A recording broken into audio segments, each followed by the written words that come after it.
Sounds like we got 3 new students coming, maybe. The new owner's got 5 kids, so. 3 of them You got school 2 age. minutes, buddy. Down to the wire. Way to put the pressure on him.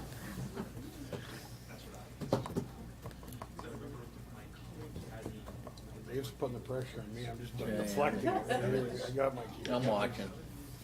Oh, that was quick. Man, oh man, way to go, Ryan. I'm not there quite. I don't have the names.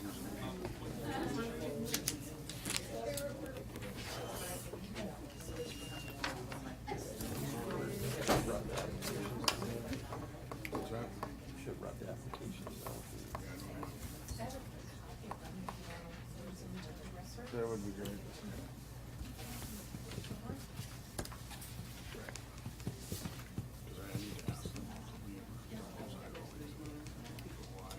Did you talk? No, I think it's fine. It's There's no gonna be relation, fine. and, um, You need some more? yeah. Thank you.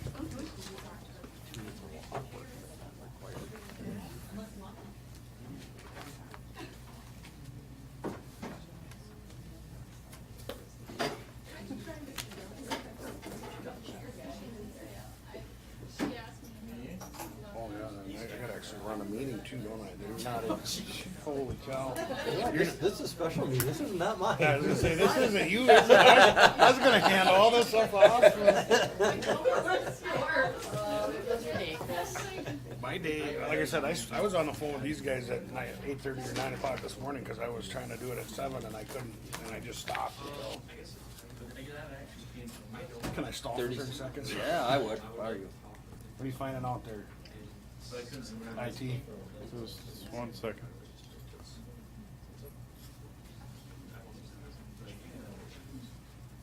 Sorry, how to fix something like that? No problem. You still have We'll 15 see. seconds. Glad nobody asked me.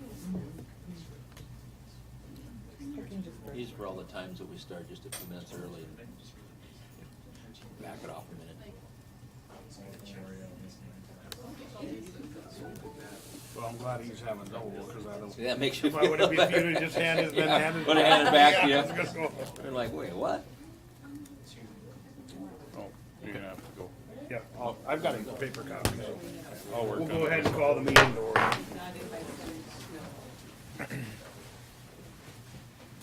Pledge allegiance to the flag of the United States of America, and to the republic for which it stands, one nation, under God, indivisible, with liberty and justice for all.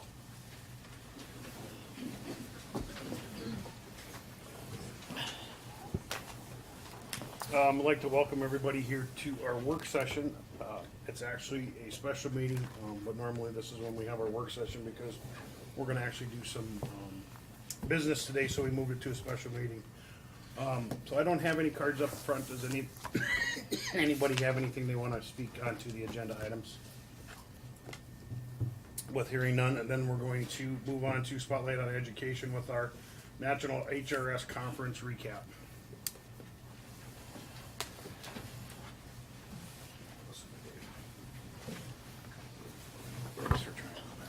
Go. Thank you,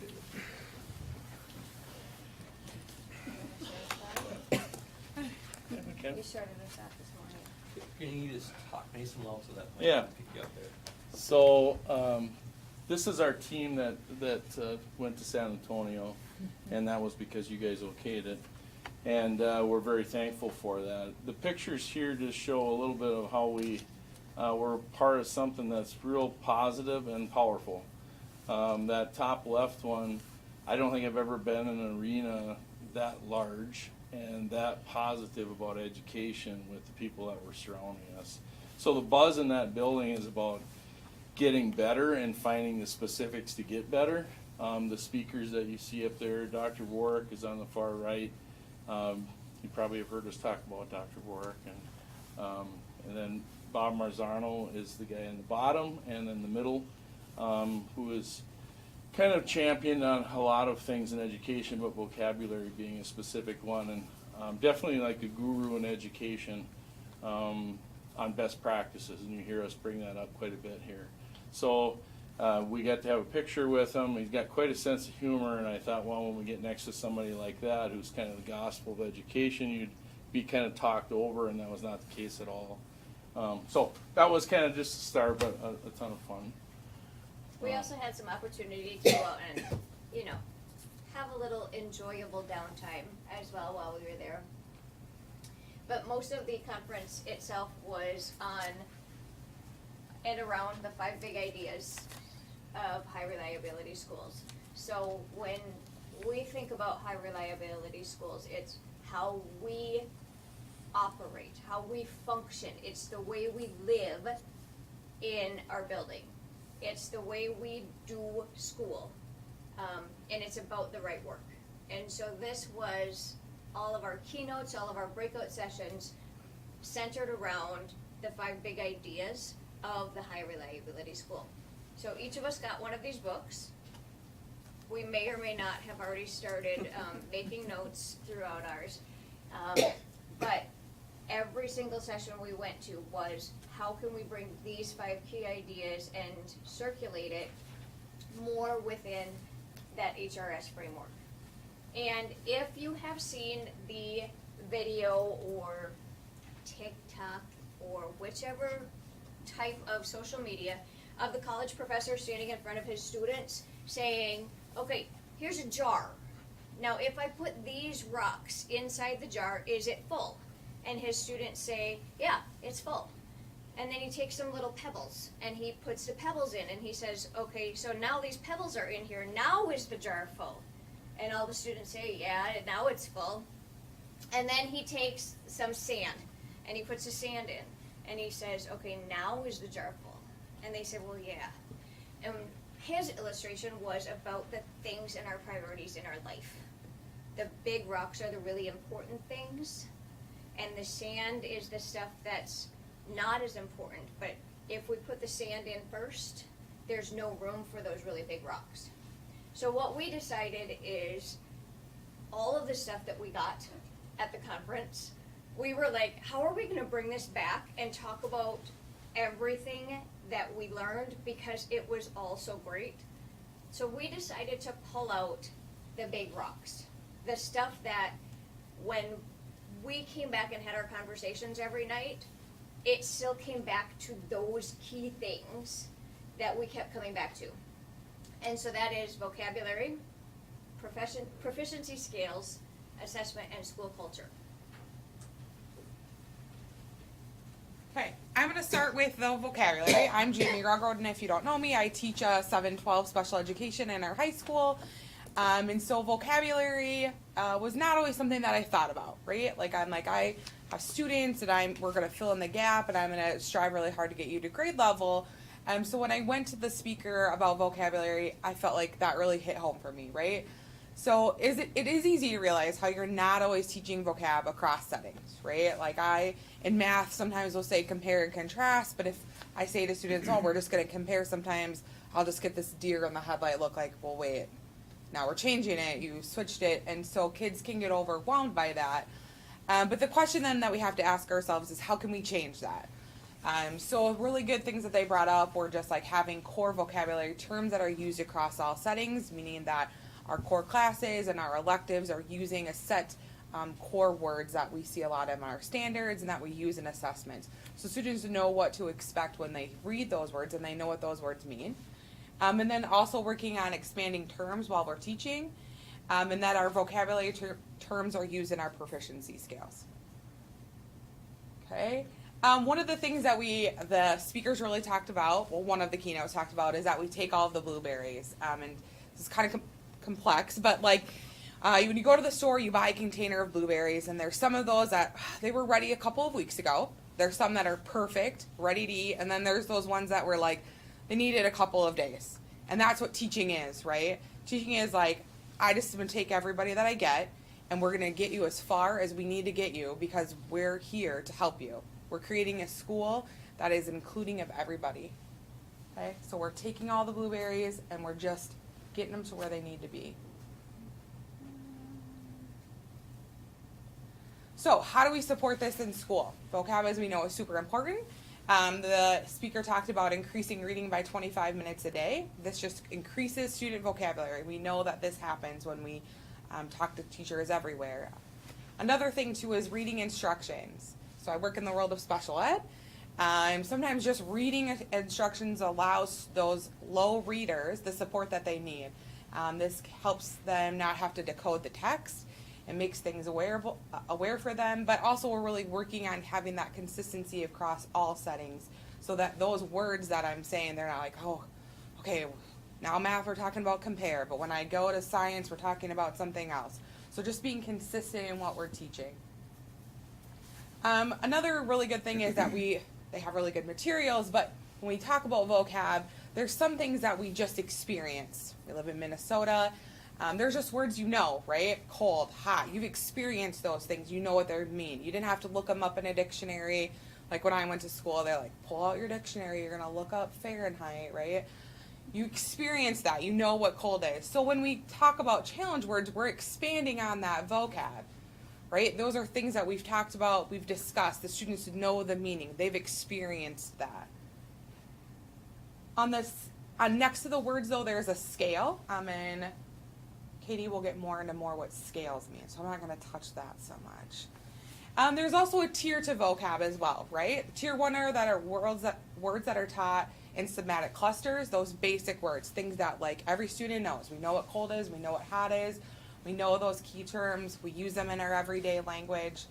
Tier 2 is an extension of those words, so we're building on the knowledge, previous knowledge, that base knowledge that students have, and we're extending it, adding in things like Fahrenheit, Celsius. We get those. Students are experiencing those in the classroom.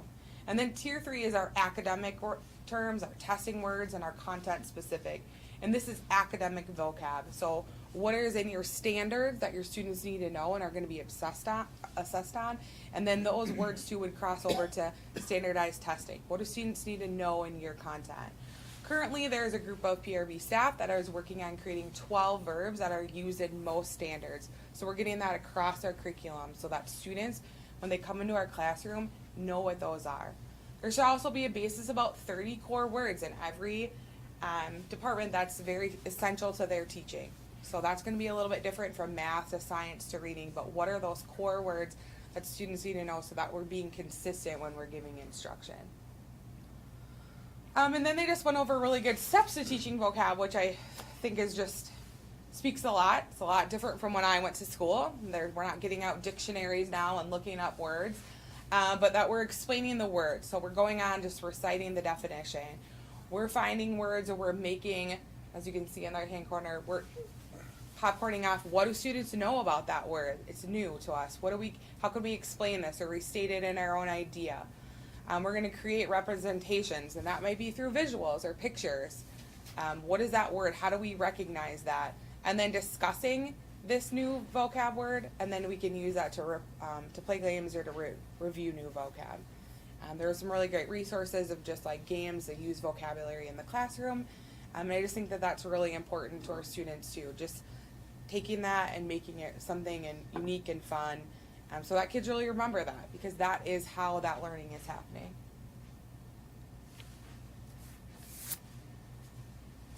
I'm going to take the next piece of this, and actually Ms. Verschelde right here behind me is going to probably give you more about what exactly proficiency scales are. But as a leader, as I listened through one of the, I think it was a keynote speaker, has anybody heard of John Hattie? Who's in here? I know I see Mr. Clark, but you maybe have a few others here if you've been around education for long enough. But he's looked at a ton of variables. In this case, they talk about 138 influences on education. In that little graph there that you can't see very well, the blue and the green, actually from the blue over where the green and the blue meet, is called an effect size. And 0.4 is an average effect size. So this guy has made his living as a professor on stats and looking at data. And then he's really compounded on kind of becoming the chancellor of education within Australia and New Zealand, but he's using studies all over the world. What I want to add to, this is one of his, so he updates this about every 3-4 years, and he writes all kinds of books. But the top effect size here is 1.57, and it's teacher efficacy. And that really is the fact that teachers are collaborating and leading together, and they're confident in what they're doing. So that's kind of like our PLCs. You hear us bring that up. So very important. Self-reported grades is the one I'm going to hit on here. In this case, it was number 2, was 1.33. And it's really, the effect size of that means that it's student expectations of themselves, but then how do we grow upon that? And why I'm so interested in that, and it'll lead us to proficiency scales. This was from this book inside of there. But you see from 2009 to 2015, every update had the student self-reported grades, 1.44, 1.44, and then 1.33. It dropped a little bit in 2015. But what you see in the trend data is that student self-reported grades piece is a big part, and is something that we can add here at school and compound on, which means it doesn't all mean MCA grades. There's no magic bullet, so to speak, for this, but it's the variables at the top that hang around up there that maybe we can add and continue to get better with. If we know student expectations, we know what they think of themselves, what they're going to predict to get on their grade, and we always drive them to go higher, and that's what these teachers are doing, then we can lift up everybody that's here. And I feel like the proficiency scales, which you're going to hear from Katie, they allow us to communicate to kids what they're supposed to learn.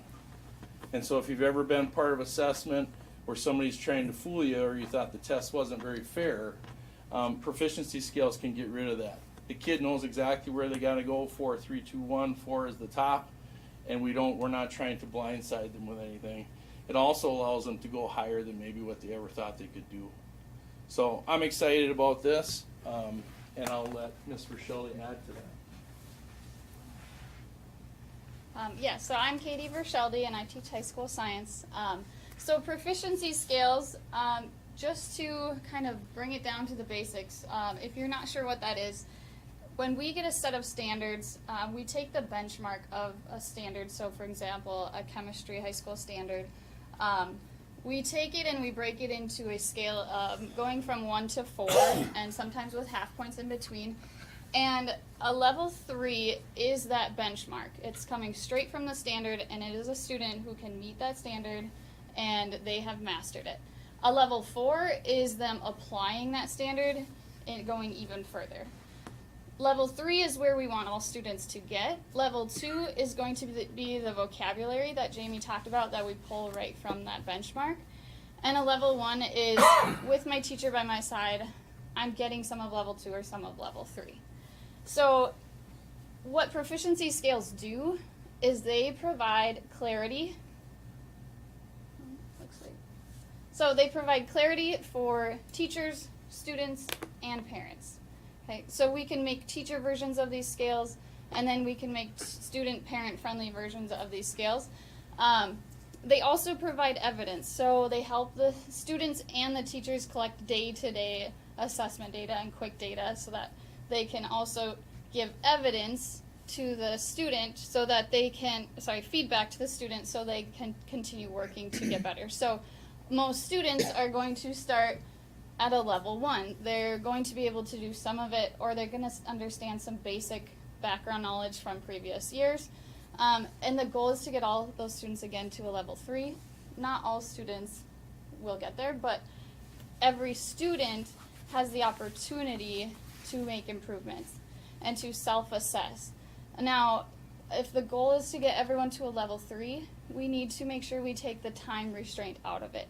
There should be no time restrictive goal for them to show competency for that standard.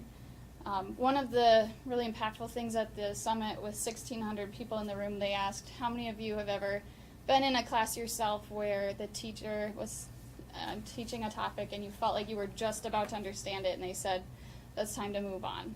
And everybody in that room raised their hand, and I think we're all guilty of doing it, but because, that's kind of how it's been. Like, we have all these standards we need to cram.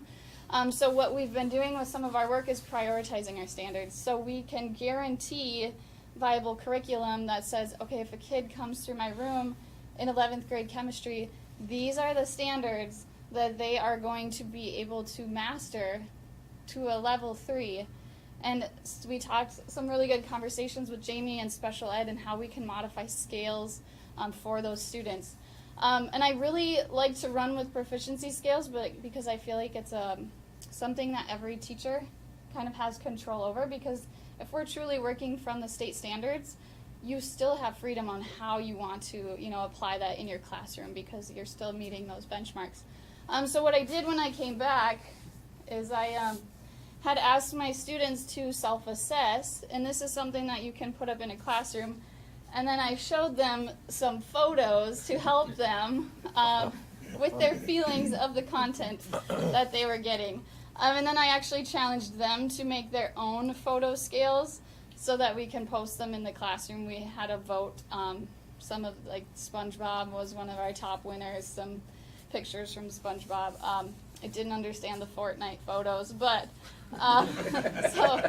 so those kind of got the students involved, and we had really good conversations about, Rachel's going to talk about it, but like, where does your grade come from and how does it prove that you're learning anything? So just to talk about students and parents really quickly, it allows the students, because you can put these in their hands. You don't have to make a scale and keep it to yourself. This can be for the students and it can be for the parents, and just give them that clarity and help report out on their standards. This is a version that I made for myself, and I haven't done all of the work for every standard, but this is kind of what it looks like. It just has, what is the class, what unit, what is that phenomena or driving question we're trying to answer, how am I assessing that, the standard, and then I take the benchmark out that's in bold in the middle, taking out the tier 3 vocab terms, and then the verb and phrases. So use mathematical representations, support the claim. Those become a level 3. So those are the things a student has to prove they can do in order to prove mastery of level 3. So level 2 then has the vocabulary understanding, and then like kind of a lesser understanding of level 3. So, and then level 4 is above. That's my version, and then I've created one that's a little bit easier to read, look through. That would be for students and parents, and that just has some fun emojis to kind of, put the pictures with the scale, and then putting it in I can statements and I have statements for the students to read. And so the goal for me, and one of the things back on this first page, is competency-based grading does not mean 1, 2, 3, 4 reporting. That was like one of the first things I heard in a breakout session, and it went, oh, well, I thought that's why people didn't want to do it, is because they don't want this shift and there's going to be all this pushback. But he said that's not true. It's how you want it to be. Standards are standards. Benchmarks can be level 3. If you want that to be a letter A or a letter B, that is up to you. It's how do you want them to show it? How do you want that to translate into a grade? It doesn't mean our school needs to all of a sudden report 1, 2, 3s, and 4s. So that was really important for me to hear. But I think the goal for me would be to create proficiency scales for all of my priority standards, and then communicate that out with parents and students, and just to really show them, like, hey, this is what your child is doing in my class. So. Can I put you on the spot? And Yeah, ask you a question? absolutely. And you can say, get back to me, but as you're prioritizing the standards for the benchmarks that you have, Mhm. and you said that we're not going to move on until we get to there. What if we can't get there based on the fact that the standards that the state of Minnesota sets is too high, or that we're not there yet because of whatever, as we're changing curriculum, we're not quite there yet? Sure. How do we put the longevity of going farther down the road, but how do we also say we have to move on now because we can't just stop at this one and do this one proficiently? Was there something that they were able to give you to say, okay, yes, we have to move on, but there's something else that we can do to help the people that haven't quite got there? Yeah, so level 5 is gonna, of HRS, really based on student agency and their belief in themselves that they can do it. I think there is a huge shift when you get further up the levels of, we need to allow these students to go back and still be able to prove that they can do it. So in a sense, like the instruction may have to move on, but not necessarily the students. And you can chime in. Like, I don't know if I'm saying the right thing, but like the instruction may have to move on. But if a student does it, but it's past the due date, like we shouldn't be reprimanding them because they still proved the standard mastery. Why should we, and then that opens a whole can of worms, like, so should we have due dates? Why, should we keep them accountable for turning things in on time? So that would be, in a sense, then, that we did the assignment, and it was due on this date. I didn't quite have the mastery of that, and I asked at a different date to come back and say, hey, I think I understand this a little bit better. Can I try this sheet over again, or the exercise over again, to show that I'm now more proficient at it? Absolutely. And then that would increase my grade to say, or if you're gonna say 1, 2, 3, or 4, now I'm a 3 instead of a 2. Yeah, and I actually wrote down one of the key points was, why do we reassess with the same assessment over and over and over? Give them another chance to do it differently and show that they understand it in a different way. So, yeah. Good. Yeah. I think in addition to that too, prioritizing which standards that you're really knocking out, because you can't get them all. You're talking about the state throwing everything, so that's the work that goes on with Ms. LaFavor and the teachers. But I think by narrowing it down, we can be a little more efficient too. So I think that helps anyways. But critical concepts. Well, I'm also assuming, correct me if I'm wrong, because I wasn't at the conference, but they're not necessarily talking about just forgetting late work. That you need the assignments handed in so you can see what level are they currently at, so that they know. I mean, sometimes I think people feel like we're not gonna accept work, or it's late and forget about it. But this is something where the due date is still a little bit important, so I can find out, where are you currently at? Yeah. Are you a 3? Are you a 4? Do we need to And revisit? if it's okay if I add, I've seen a model, we've all seen, where there's separate report cards for standards and then like success, like being on time, being prepared. So like, can we grade these things separately, saying here are all the benchmarks, what level did you meet each of these at, here is your characteristics, I don't know how So that'd you. be like our tiger traits that we're talking about doing, that we got from our community. Mm-hmm. So those tiger traits would be graded separately. So what are you getting graded on, your character traits, your tiger traits, versus you're getting graded on your academics? And I'll let you talk more about that when you, yeah. So in that aspect, if Dave is very, very smart and he breaks at a 4 all the time on his standards, but maybe it's not necessarily always turned in on time. Yep. Or those things, maybe those are the things that we need to work on inside of those traits. So you might be at an A level in knowledge, but at a slower level on time management and all the other things that, as we get out into the workforce, as we move on to colleges and things like that. Well, I mastered the skill, but I just didn't master how to get to the skill on time. Yep. Right. It's really looking at the whole student and not just the academic part of the student, which is, when you talk in the world of special ed, we're really developing a plan, so modifying those scales so that we're looking at the student as a whole and not just them academically. And their goal is still a 3. I mean, Yep, their special goal ed is still not- a 3. Just how do we help them to get to a 3, and what gaps do we need to fill so that they're able to achieve that? Okay, thank you. Thanks. And you guys, this is, as the director of teaching and learning, this is my jam. So this whole thing is so exciting for me. So when we did this with staff, I actually made them stand up and sit down. You guys don't have to stand up and sit down. You can do thumbs up, thumbs down. You can raise your hand. You can put it down, whichever. But I want you to actually think about these questions and reflect on this. And I made them look around to see who was voting on this. So this is not a secret vote. So the first one, stand up or raise your hand or thumbs up if you ever got a grade that you knew you didn't deserve. Okay. Next one. If you were ever tested on something that you weren't taught. Okay. Hold on. Okay. If you were able to raise your grade because of extra credit. How about if you were able to raise your grade because of something for compliance or behavior? Like, hey, I brought in some extra Kleenex. Yeah. What about if you had one test or assignment that drastically lowered your grade? And if you were given a grade before you really showed that you truly understood the material. Yep.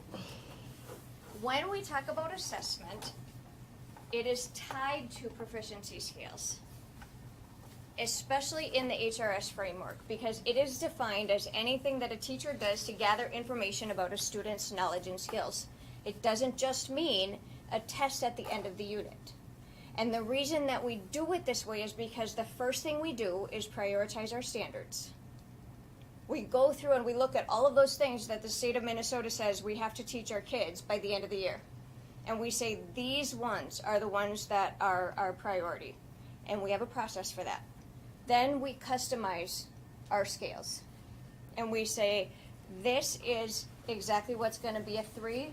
This is what's going to be a 2. This is a 4. This is a 1. Then we create our assessments based on those scales. And then we design our instruction because we know exactly what we are assessing. And the scale that Katie showed you just a little bit ago, I actually created a scale of Robin Williams for my teachers who are working on their proficiency scales, so that I could see where they were at in creating their own proficiency scales, and we could see how they were doing in the process. It's actually pretty fun. And when we're looking at those pillars that connect proficiency scales and assessment, we're looking at accuracy. We're saying when we look at the scores and grades a student is assigned in relation to what they know and are able to do, that is what ties our assessment and our proficiency scales together. Katie talked about equity, she talked about clarity. So that's what we're building on. So when we are working with our proficiency scale and we first introduce it to our students, Katie's proficiency scale is off the charts. Off the charts. I also showed teachers a simple proficiency scale, because sometimes they look at Katie's and they go, what? So with a simple proficiency scale, your target content, that benchmark, goes right here. So this one is an ELA 1. Describe elements of literary text. The entire standard says that they're actually going to identify and describe, but we've separated because identify is a simpler content. So we're going to put it down at a level 2, and then we're going to put the vocabulary in a level 2 as well. Character, character traits, setting, plot, beginning, middle, and end, point of view, first and third person. Then a level 4 is my application. It's what's bigger than. Okay, which characters, traits have positive or negative consequences, and explain the impact. So what I'm going to do when I first introduce this to my students is I'm going to say, hey guys, I want you to look at the level 2, and I want you to look at that vocabulary, and I want you to look at this process here, and we're going to go back, and I want you to tell me what you know. And then I want you to tell me what you don't know off of that proficiency scale. And then I want you to answer those 2 questions. Because that's also building that agency in students. It's helping them own their learning. And as a teacher, it's telling me what prior knowledge do they already have that I can build on. Because they have to have that Velcro in order for me to teach them more. If I have a whole lot of blanks in the I know these, I know that I have to start way, way, way down at the foundational level. If I've got a lot of I know these, then I know that I can start up higher. And so that's just where I start with my assessing. Then I'm gonna plan the rest of my assessments. I'm gonna say, how am I gonna know that these kids are progressing? What formative stuff am I gonna collect during my lesson? How am I gonna gather that data while I am teaching, while they're learning? How am I gonna know that they're doing this? And then how am I gonna provide my kids with feedback? Hey, I see that you're doing this, I see that you're working on this, but I want to steer you in this direction because I think you're getting a little off. How am I gonna provide them that feedback as they go? And how am I going to act on my data once I'm done with my lesson? How am I going to use that to actually steer my instruction the next day or the next week or as we go on? Next, we talked about actually writing test questions. I'm not going to show you all that because you guys are not going to write the test questions, but we may have geeked out a little bit in that session as well. Because it talked about what level of your proficiency scale is a true or false question, a multiple choice question, a short response question. So interesting. But they have to match your proficiency scales and they have to be structured. Once you've given your assessments, you have to dig into that data. You have to look at what are your kids telling you through those assessments. What they do well. And why did they do well? Was it because they really got it? Was it because of how you wrote the question? What did they struggle on? And why? Did I write that question really, really, really poorly? Or was it that I didn't teach it well? Do I need to revise something? Which students need special attention? And I put PLC questions 3 and 4 because as we're talking in collaborative teams, we're talking about who's struggling and who actually needs some extension. Who needs to go above and beyond and who needs some actual extra attention. And then are there other findings that we need to record? And then determine the action steps from there. Because ultimately, assessment and instruction go hand in hand. Are you writing the questions before you start the teaching? Or are you writing the questions after? What is going to be happening from this point forward is as we are working in our curriculum meetings, we will do our priority standards, we will write our proficiency scales, we will align with curriculum and write our assessments. So we're going to write the questions first so we know that we're teaching to that standard? So we will write our assessments and then teach, yep. Because then we don't have to raise our hand that we were asked a question that we were never taught, correct? You got it. Now, we can't control what's on things like the MCAs and stuff, but those should be asked based on our standards. So if we're teaching our standards, but that's part of the That's been the biggest questioning. pushback from the state is we don't know, that's why we have a curriculum director and everything. We didn't know what those questions were. At the end of the day, if we're asking the questions and we haven't taught to those questions, Yep. it's gonna be hard to be successful in that scenario. And we do have access to those questions. So we do have access to the released questions. And so it's a matter of when Jamie talked about our 12 cognitive verbs, that's part of it. If a kid doesn't understand what the definition of analyze is, they're reading that question that says, analyze this statement, and, well, if they don't understand what analyze means, they're not going to answer the question right. So it's big. It's like, how do you eat an elephant? One bite at a time. So we're doing the right work, which is what HRS is. It's doing the right work. It's just a big process. So.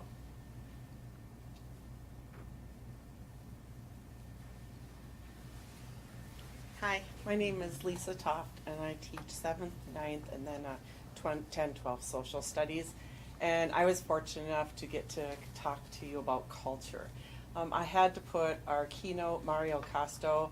He was the second day keynote, and I'll be honest, I'm kind of a geek, so I had looked and read about everything, and I decided I'm not going to any of his breakouts because I won't understand a word of it. He's scary, he's way too smart, and he got up there and was just the most humble person, very intelligent, but he made us understand culture, and he spoke the truth. At a teacher level, at a parent, student, admin level, it's just amazing. So school culture is the collectively agreed upon beliefs and value systems.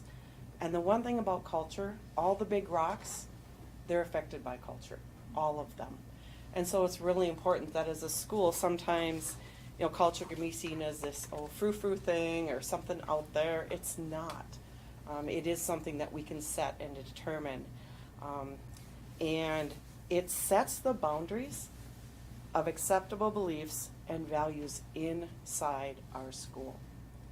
And I think that's important because if kids or even staff or people don't know where those boundaries are and what's acceptable and what's not, and collectively haven't worked on them, it's going to be really hard to know when we're on the right page as far as culture goes. I really liked one thing they said is they said, it's an understood vision of what we want out of our school. And the we is students, staff, parents, community. We are the we. And what do we want out of our school? And they talked about how there were two types of culture, a visible culture and invisible culture. And this is where it got real fast for us. Visible culture is the way we say we get things done. Vision, strategies, goals, policies, frameworks, structures, and symbols. But the way invisible culture is, how do we really get things done? And sometimes that's related to values, beliefs, norms, unwritten rules, traditions, shared assumptions, and stories. And I actually went to a couple of people saying, I can't remember what way the arrow goes. Does this do this? Does this do this? And what I realized is it's integrated, that you really do have both. And the goal is to have the interpretation of visible culture built into your invisible culture, but you never just walk into a vacuum where there's not culture. So of course the traditions, especially for parents and families and kids, are going to be important. And so you need to listen to that part of it too as we're building this culture. So Dr. Phil Warwick talked about, or Costa talked about, Dr. Phil Warwick says, behavior changes before attitude. The one thing I thought of was, together the beliefs and behaviors get results, but sometimes you can't wait for everyone to be in that belief spot yet. And it was kind of interesting because before we did our presentation, Miss Gina Bauman came up and showed us some stats. Lunch can be a little tough time at our school. And so a recommendation was made is, why don't we let 9, 12, 7, 8 teachers are like, we're not doing this right, no, 9, 12 students, if the teachers are okay, be allowed to come in and have lunch in their room because they want to spend more time with that teacher, or they need to work on something, or they just want to hang out with their little group. It's a busy day. And then we also opened the gym, and we were like, oh my gosh, what's going to happen? I wish I had the graph. You should have seen how the behaviors at lunch dropped from the month we've been doing it. Now, we didn't all believe it, but the kids needed somewhere to be. The great hallway wasn't working. We needed to take action, and we did, and now we're believers. So sometimes in culture, you need to do the behaviors first. And then another thing he said that we all kind of went, oh, that's a great idea, was he just said, culture is what it is. I'm like, oh. And he's like, wherever you are, that is where you are. That's okay. But then to get the results you want, you must set and foster the culture you want. Because if you don't set it as a team, if we don't set it together, someone else is going to set it. And it may not be the culture we want. So, how do we grow culture? I think being up north, we were all drawn to the campfire picture. This is actually one he showed, and I stole it. I was like, I gotta find that picture.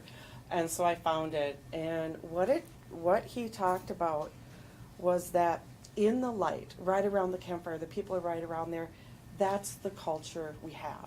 That's where we are right now. The people in there are safe. They've been a part of building it. And that's going to be a really good place. If we drop initiative in there, it's not going to be any question. It's just going to grow. It's comfortable. The area to the right, where it's dark, that's not going to be as comfortable for people. And if we start putting initiatives and things in our culture, in our school, that are outside what people are comfortable, then it's not going to work. We've reached too far. So the area of actually growth is that area to the left where the lights are. That's where we want to start growing our culture, starting to change things, bring more people into the culture. But we want to make sure it's in an area where there's still light and there's still warmth and they feel safe and feel supported. So I just thought that was a really neat visual to show it, and there were a lot of ahas. And then he said, do not break the adults.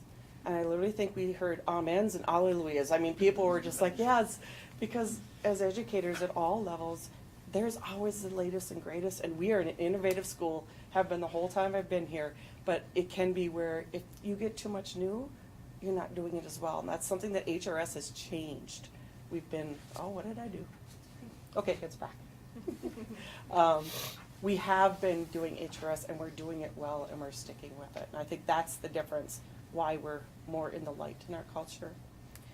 And then the tree image, this is actually a picture I took myself this summer because it just struck me as beautiful because you don't see the roots of a tree that exposed. And he actually talked about how culture is like a tree. Culture is what you don't always see. But just like a tree, if you don't have the healthy roots, if you don't have a healthy culture, you're not going to grow the school you want. And we have to have a good culture to plant our initiatives, our work to grow students' learning, and also staff efficacy, which we saw as the #1 impact on student learning. And then the final one is celebration is the currency of culture.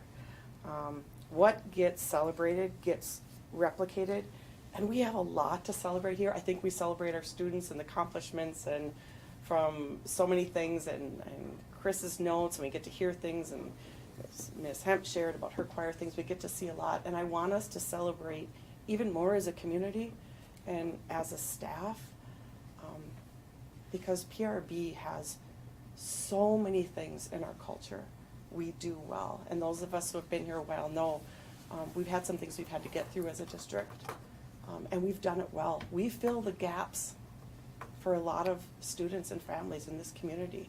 It's something we do very well, so we want to keep celebrating those things that are growing our culture and continue to grow our culture. So, thank you.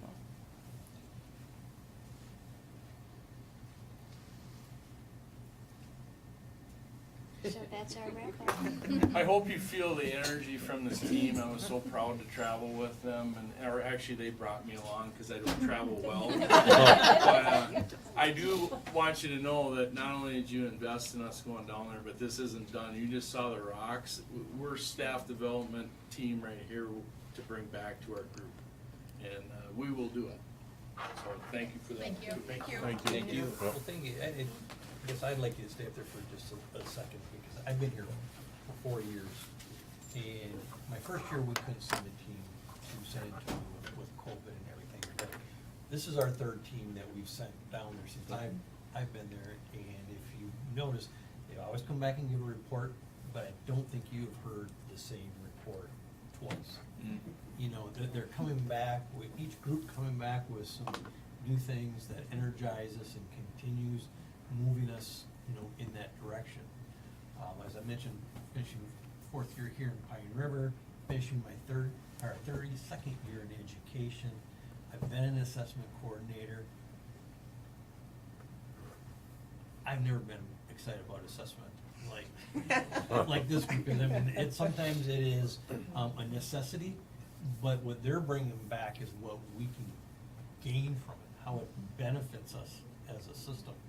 And so, thank you very much, because it takes time away from your families and stuff to do that, but it's such a worthwhile piece. I mean, continue to grow, and hopefully everybody kind of sees the stuff that happens behind the scenes. You know, we talk about what maybe happened in the classroom or what gets reported out, but over the past 4 years, there has been so much work behind the scenes getting this all set and ready, and it's going to take a lot more time, because we're going to continue to go throughout this process. So, thank you very much. And we would like to thank you too, because part of our culture at PRB is that you all do really support professional development. And as teachers, we so appreciate it, every single one, not just this huge HRS, but all the other ones that people go through Sourcewell and things. It really, really impacts our teaching and our just desire to do better for our kids. So thank you for supporting that, we really do appreciate it. Thank you. Thank you. I know each year the excitement level is pretty high with the groups that come back, so it's kind of. Oh, they come back, I think, so energized Yep. and ready to go.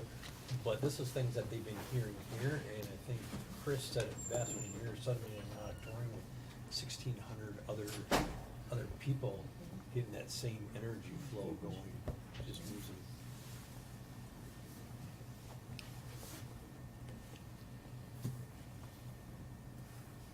All yours. I'm done.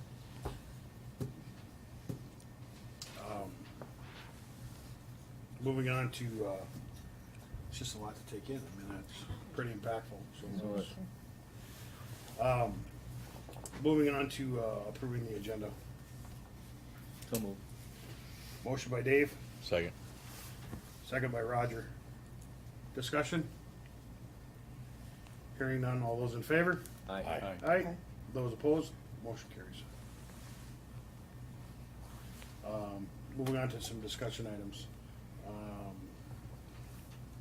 Nikki, I'm gonna kinda turn that over to you. We have the flavored, commercial tobacco ban. Yes, so I don't know, I sent out an email, did you guys get that? Okay. So there is, legislation being proposed in Minnesota right now to, look at banning flavors in tobacco products, which would include vapes, and combustible, so cigarettes, that kind of thing. I was approached with a letter of support for school boards and admin, actually, so superintendents and principals of buildings, and wanted to just discuss it here, and obviously I can submit the letter of support on my own, but coming from the world of prevention, knowing that flavors are one of the things that are enticing to our young people, and one of the reasons why they are becoming addicted to tobacco and e-cigarettes at a higher rate. I just wanted to put that out for the entire board to talk about, or encourage, I guess, you guys, if you would like to do your own letter of support. After reading the letter, I was confused just a little bit, because aren't we supporting non-tobacco use across the board? Or is there, I mean, to me, it's Mhm. all for one and one, so if we're gonna Right. support no tobacco, which we do, Right. I didn't understand the legislation part of, okay, so are some people then supporting tobacco and only not supporting the flavors then, or can we No. draft that letter that says we support the non-flavored and the flavored, we want it all gone? Right. Is that something that we need to directly say? Yeah, I think the point of this legislation is specifically on tobacco flavors, because the hope is if we take the flavored tobacco off the shelves, then our youth will not be enticed to try it at all. So It's the intentional marketing towards. Yes. Mhm.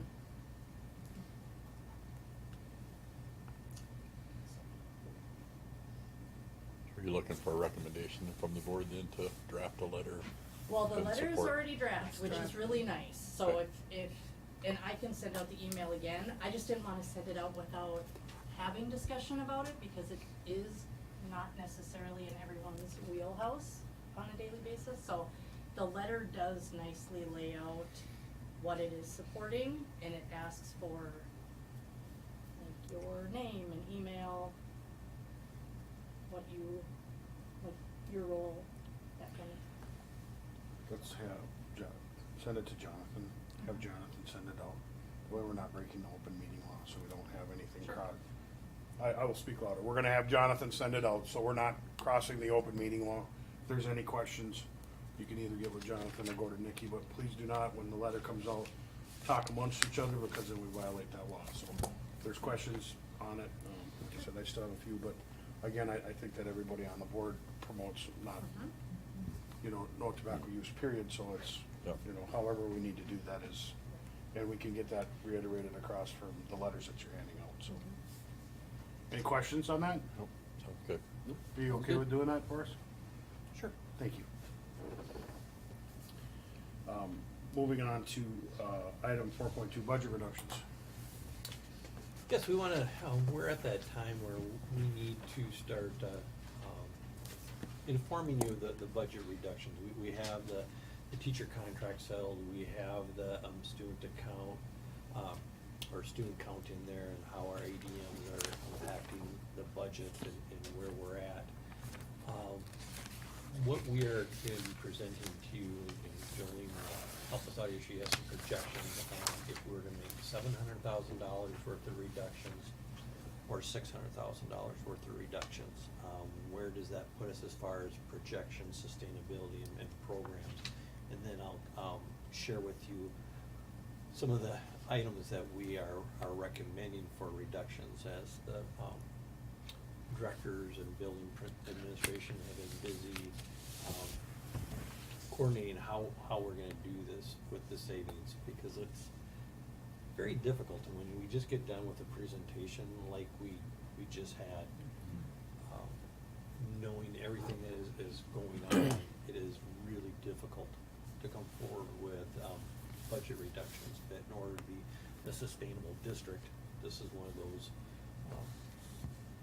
needed areas. So I'll have Jolene come up and share the budget projections on a $600,000 and $700,000 reduction. You want me to move this? We can move that so you can set your computer down? No, we're Okay, good. right.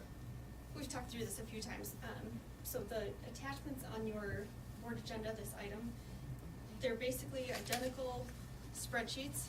The assumptions listed at the bottom are exactly the same between the two spreadsheets, but one of them adds in a $600,000 reduction and the other one adds in a $700,000 reduction. Both spreadsheets project us going to a 13.8% fund balance at the end of this fiscal year. So our board policy minimum is 15%. I'm projecting 13.8 as of June 30th this summer. So this is the numbers that we're projecting going forward for this coming audit report for this fiscal year. The assumptions that we're going on use the actual revenues and expenses and fund balances from last fiscal year, so 22-23. It projects going forward the 23-24 preliminary budget of the year that we're currently sitting in. It adds in any budget reductions known due to staffing changes, any budget increases due to other programming, and it also updates the general fund revenues based on much lower than anticipated enrollment. We've talked about it multiple times, but our enrollment is 70 students less than where we were last spring, with the bulk of those being at the high school level. Enrollments have been updated, and then it projects everyone going forward. So it takes our enrollment today and assumes that the kids in the building as 7th graders will be 8th graders next year, and moves everybody forward. The ESSER COVID funds, all the federal funds that we were given, are set to expire with this current year budget. It puts in contract settlements for anyone who's officially approved, and then it also does take the tentative agreement that's currently on the docket for approval tonight for the teachers unit. And again, the fund balance goal of 15%. So assuming we reduce $600,000 in next year's budget, we would be sitting at 13.8 this year and 15.8 next year. Making no other changes, we'd be down to a 14.2 for the 25-26 school year, and you'd be making reductions again. Everyone with me? Yep. So, going to the other spreadsheet, all of those same assumptions still listed, but it takes that reduction goal from 600 bumps it up to 700,000. Then your fund balances, again, you'll end at 13.8 this year, with 700,000 in reductions for next budget. You would be at 16.7, and the following year 15.8.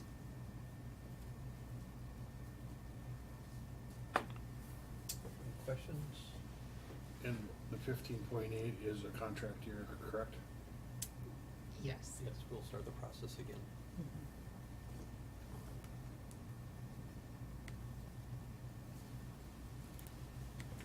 Thank you. Now, there's some unknowns there that we wanna point out as we figured on the students that we, have now with the loss of 70 students. We don't know what's gonna happen this summer. Hopefully we don't experience anything like we did last year. Can change these numbers a lot. That same year where we go into contract negotiations, that's also an appropriation year for, the state of Minnesota when they go through their legislative cycle. Would new funding come? Possibly. That's another complete unknown. We don't know what that is gonna happen. So that's why we do the best that we can in projecting out with the information that we have right now. So when we went looking at, where can we reduce the budget, I wanna start by saying is that Pine River Baptist, we are not a program-rich district. We don't have a lot of, what somebody might say, will trim some of the fat off around the edge. We run a pretty bare bones program here, so when we were having these discussions and trying to find some things, it was difficult, with it, but there isn't an area that goes untouched here. At the high school, for example, we'll be ending the Project Lead the Way program that was there for 7th and 8th grade students. We'd be ending some of the overloads that were happening for electives. Trying to keep an overload for some of our CTE programs with that, as well as reassigning some teachers. At the high school, we would be looking at about $160,000 coming out of the high school from this year. Our ALP program, we have 2 teachers that we reduced to a .6 contract. Pretty much taking away Mondays and Fridays because that's the lowest attendance rate for our ALP program. So we feel like we can still offer that, but that is a small program that is needed here. And that would bring in almost $79,000 worth of reductions. At the elementary, again, we would be eliminating the Project Lead the Way program.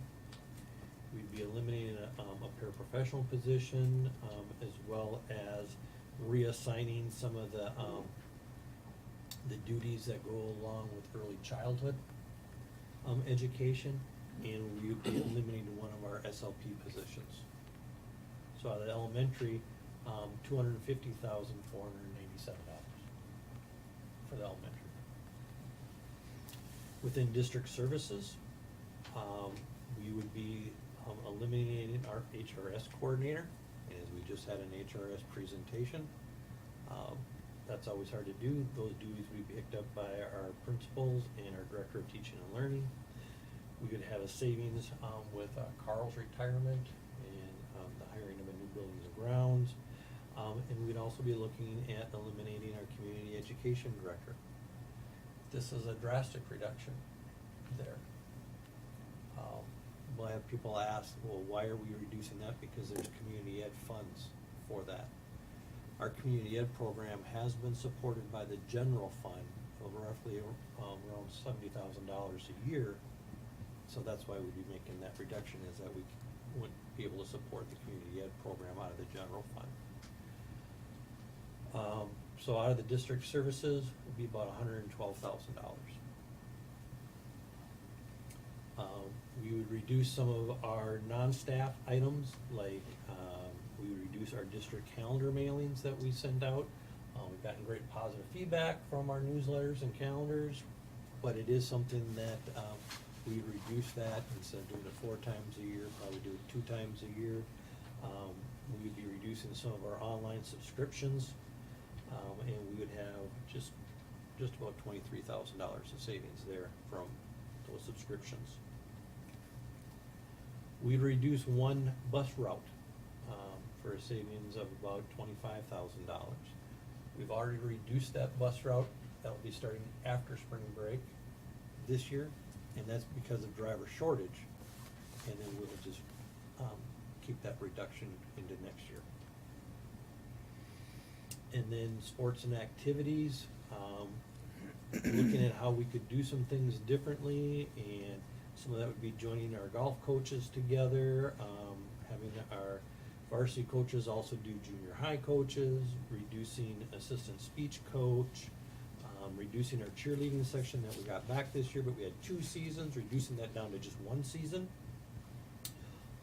Eliminate overnight travel for sports, except for state tournaments. And if boosters clubs wanted to support that, they could go ahead and continue to support that. But again, out of the district general fund, we would not support that. Combine junior high and senior high activity travel. And this might take some time to develop a schedule with that, but that would be having like our junior high basketball teams traveling with the varsity teams and having games in the same locations with that. Some negative consequences with that is that our younger athletes are gonna be getting home quite a bit later, and staying through the varsity games before they travel back for those home games. Right now, if we're able to do all of those things, we have roughly $671,000 worth of reductions identified with that. I bring that to you for any discussions, if there's some things that you heard of that you would not be in support of. Any discussions you have, like I said, this has not been an easy process for that, because once again, we're not rich in program already.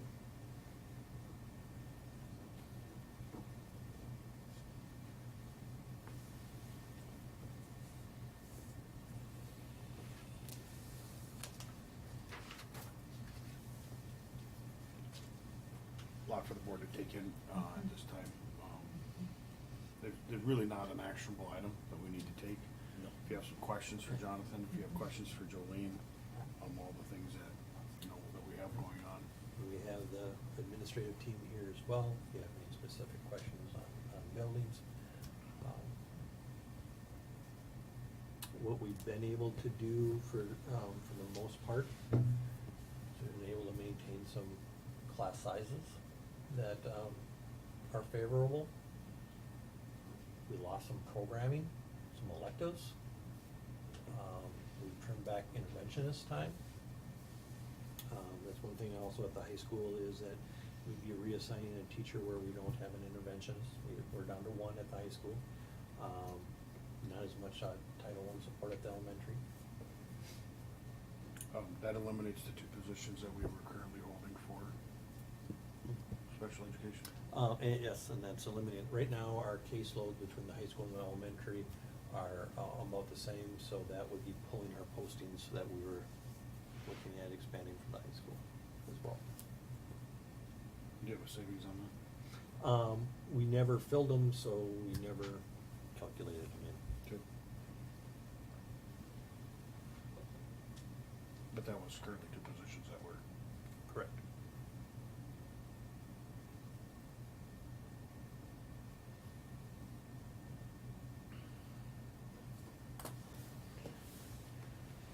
Any questions for Jonathan or administration right now?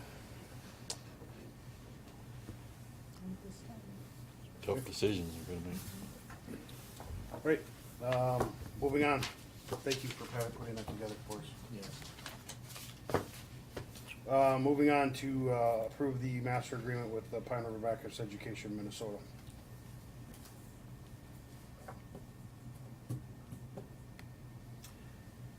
And just as you saw there in the description, the package is a 2-year package increase of 11.24% on the total package, which includes a 3.5% increase on the salary schedule year 1, 4% on year 2. It increases single health and life insurance, about $27 per month. That will be effective the month following ratification of the contract. Staff who are enrolled And a family health plan will receive an additional $273 per month beyond the single contribution. And this is the first time that we are offering a family health plan. Those are the changes within the contract. Any questions? Looking for a motion? So Motion by Dave, A second. second by Leslie. Discussion? Hearing none. All those in favor? Aye. Aye. Those opposed? Motion carries.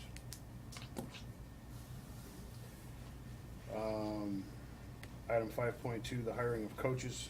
I have three. There was two more that was added for, Yes, Rachel Allen for assistant track and Eric Vetch for assistant golf. And those were added because our numbers have climbed back to pre-pandemic levels. I have a quick question on the golf one because we were looking at combining. Is that for combining for next year then? or Yes, this one was built into the budget for this year already. The one that wasn't built into the budget is the assistant track coach, adding that. But as soon as driver's training ends here soon, we're anticipating roughly 50 track runners.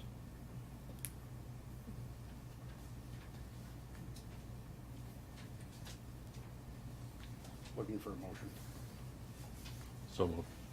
Motion by Roger, Second. second by Ryan. Discussion? Hearing none. All those in favor? Aye. Aye. Aye. Those opposed? Motion carries.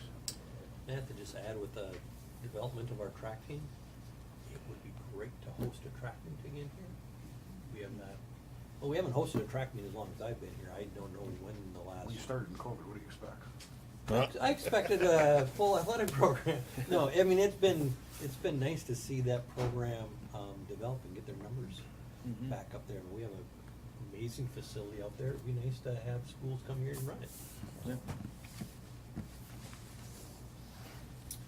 Yeah. Moving on to open forum, time for anybody to discuss non-agenda items. I do not have any cards. All right, so at this time, we're going to interview 4 applicants for the school board position that we have currently available. So this is a little awkward because normally we'd say, do you guys want to leave the room? And then, but there's no precedent set for that. So we do not have precedent set, so we are going to let everybody stay in the room and just ask some questions. We've all had time to look over the resumes, but it's just, I will be asking each one of you 2 questions, just to explain a little bit about yourselves and why they're interested in the school board. And so we're gonna just give everybody about 5 minutes, and then if some people wanna leave, they can leave. But if they wanna stay, then everybody will go from there. I'll take a 5 minutes. Okay, right back. So I'm not gonna adjourn, I'm just gonna, Do you want those sheets handed out? yes. Each one gets 3 roll. Or 4 roll. No, here's one. Oh.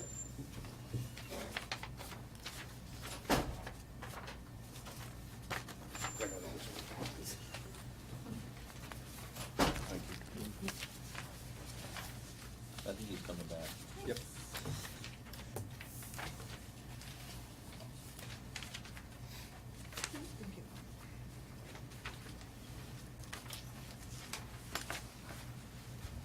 I don't get a Yeah, you're right.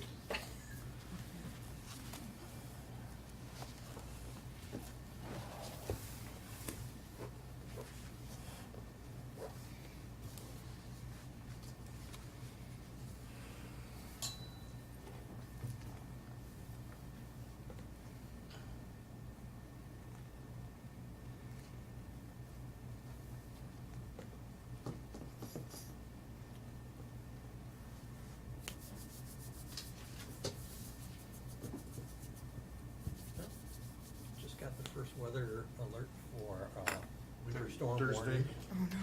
Really? Not until Sunday though, so Charity will feel really good she doesn't have to make a busing decision.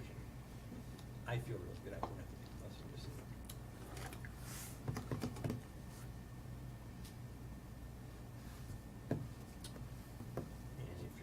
start spring break next week. Yep. So then why do we have to make a decision on busing? We don't, that's why she's Oh. happy she won't have to, because we are in the 4+ inches band. When is it? Yeah, we'll see, I don't believe it. Sunday. So I have brush piles to burn, I need 4 inches of snow. I don't think they'll lift that ban even if you No, get I 4 don't think inches of so snow. either. I think you're goofed on that one. You have, too much tinder in the trees. Mhm.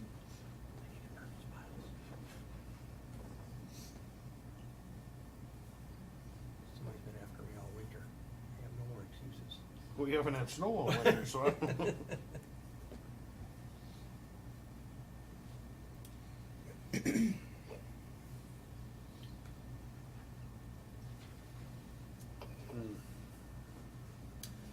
Chris and Rachel, your team did an amazing job. It was really good. Mhm. We had a big team. Big team. Great topics. Culture's a big one, and that assessment piece.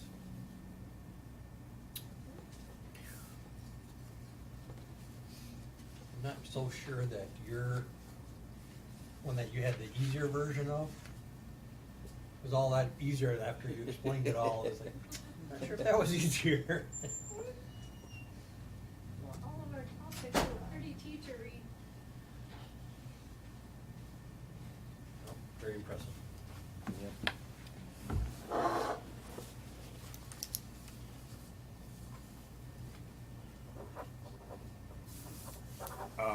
So I don't have these in any particular order, I just have them on my desk here, so I guess we're gonna ask Amy to be on the spotlight first. I'm gonna have you come up here and just, the microphone is for people that are listening at home. So if you could just talk into the microphone and just kinda speak up so they can. Let us know if we need to adjust that for you, so it's not right in front of you. So I'm going to ask 2 questions. Both the questions is, tell us a little bit about yourself, and then when you're done, then I will ask you why you're interested in serving on the board. So I will start by, can you tell us a little bit about yourself? I will tell you a little bit about myself. Alright. I graduated from Pine River in 2000. I have 5 children that have been in the PRB school district. I have 2 boys who are 23. They graduated in 2019.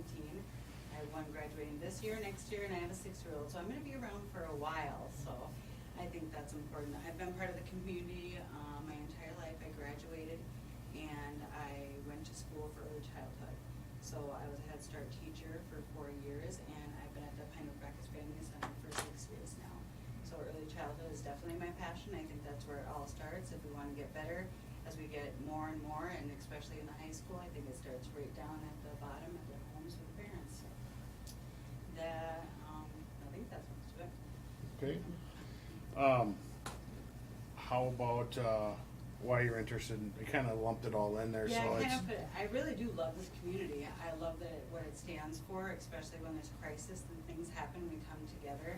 You know, one thing that we say kind of where I work is small but mighty, and that reminds me of this community too, that, you know, can move mountains if they work together, and I just really support that.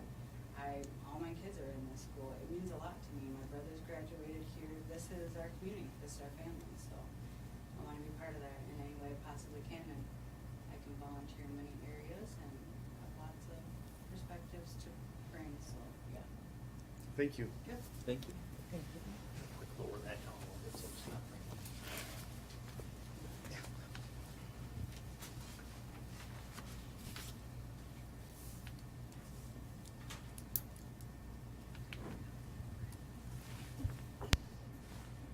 The short girl goes first in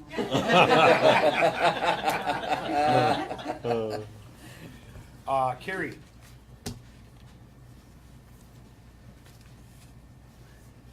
Hey, everybody. Sorry, did you? Yeah, I I'm guess gonna same ask. question. Tell us a little bit about yourself. Sure. I'm Carrie Mauer Ackerman. My husband and I moved to Pine River about 20 years ago from the Park Rapids area. We originally moved here for jobs, and we decided to stay because we fell in love with the community. The community was just so warm and welcoming, and we decided to make this our permanent home. And we have 2 kids in the Pine River School District that have been going here since preschool. One is in 1st grade and one is in 8th grade. And that was another reason we decided to stay, is once we put our kids in school, we just felt so blessed with having the school district that we do have. Our kids really enjoy going to school here, and that's one of the reasons that I wanted to interview for this position, is because I just feel really lucky for the district, for our, like Amy said, the community, how the district and the community, everybody comes together, and I want to help continue that, and so that's why I wanted to run for school board, was to contribute to that. And also I've been wanting to do something more for my community and to help and serve, and so when I heard this position was opening up, I thought that was a great way. I know that it's a big job. There's lots to do. There's, it's not always the easiest job, but I think I've got pretty level-headed, pretty open-minded person, and so I thought those skills would help contribute. And again, you kind of folded it Yep. all together. Sure. So, it's a tough question on Sure. how to do that, but do you want to expand on why you're interested? I mean, I know that you kind of, Sure. same with Amy, you just kind of ballooned it, but. Right. Well, I just think public education is so important in how it shapes our children. The teachers, all of the staff, the school board, all the decisions that are made in the school district really does help shape our kids through their whole life. It's, it starts at school. Some of these kids, school is all they have to help give them a positive experience. And just not even the school itself, but the activities, everything. It just really has such an important impact on students' lives. And so to be a part of that, I just think would be a great opportunity. Thank you. Thank you. Thank you. Rachel. Tell us a little bit about yourself. Hi, most of you know me. I'm Rachel Sawyer, graduate at Pine River. Me and my husband were high school sweethearts. I was Miss Pine River 2007. I substitute teach at the school. I have 3 children. I have a 5-year-old, a 7-year-old, and a 9-year-old.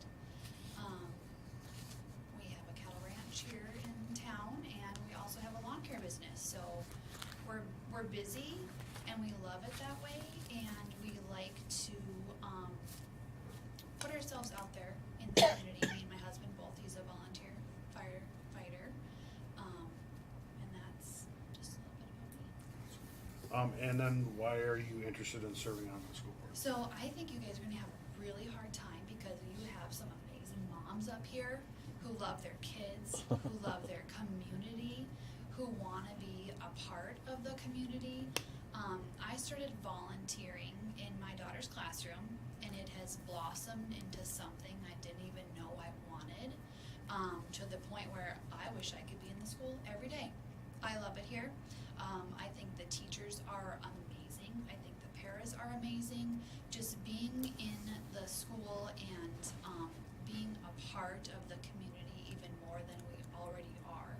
I've learned so much, and back to what Carrie said, it all starts at the ground. I have subbed anywhere from preschool to 12th grade, and it's amazing the difference in the kids and the positivity that the teachers put out, and our principals and our superintendent, and when we have such supportive staff, I think that's a super awesome attribute to have, and I want to help our community benefit from having someone positive and respectful and resourceful and smart to be part of the school board. And like I said, I think you guys are gonna have a hard time because you have some super awesome, smart moms who wanna support the community, because this is where we live. Like, we love it here, so this isn't just like an in and out situation. This is like, we're here for the long haul because we love our children, we love our community, and we wanna be here to be part of the school board. And that's what I'm offering. I live in the house I grew up in. Like, I don't go far because I love it here. Like, me and my husband, we both volunteer at the community ed level for for sports. There's been a few years right after COVID where if they didn't have anyone, there wouldn't have been a sport for 30 little T-ballers. Did I want to do it? No. But my kids wanted to play T-ball, and Amy helped. I mean, if it wasn't for moms like us who stepped up, these kids wouldn't have that. And like you said, like, some of these kids, that's what they have. That's what they have is school. And I think it's super important that we have a really strong school board and moms like us who care on the school board. Thank you. Very good, thank you. Stacy?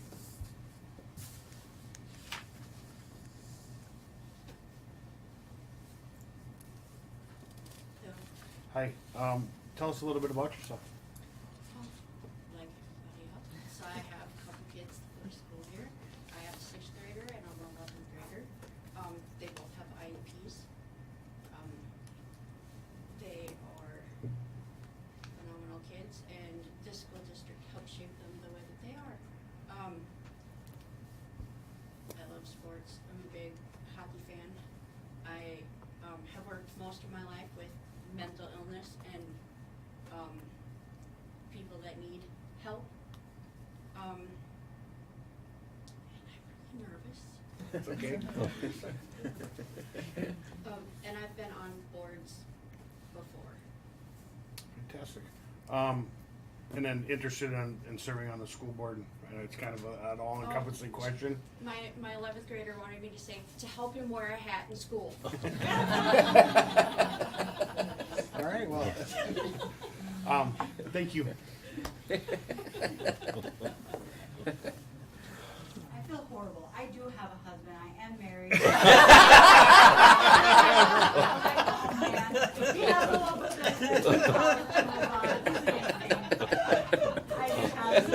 I do have one.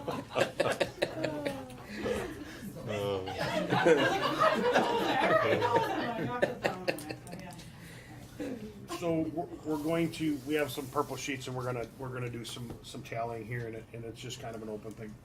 It is gonna be a tough decision. We thank you all for putting that in.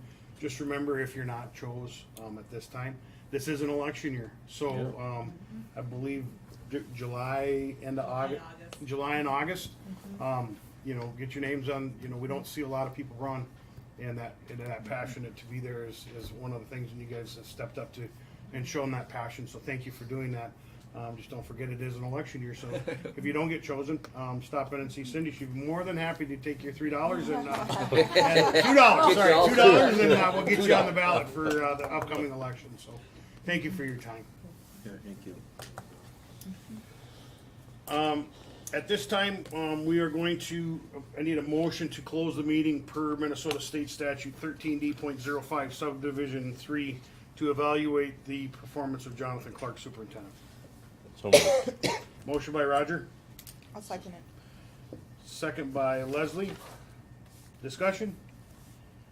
Hearing none, all those in favor? Aye. Aye. Those opposed? Motion carries.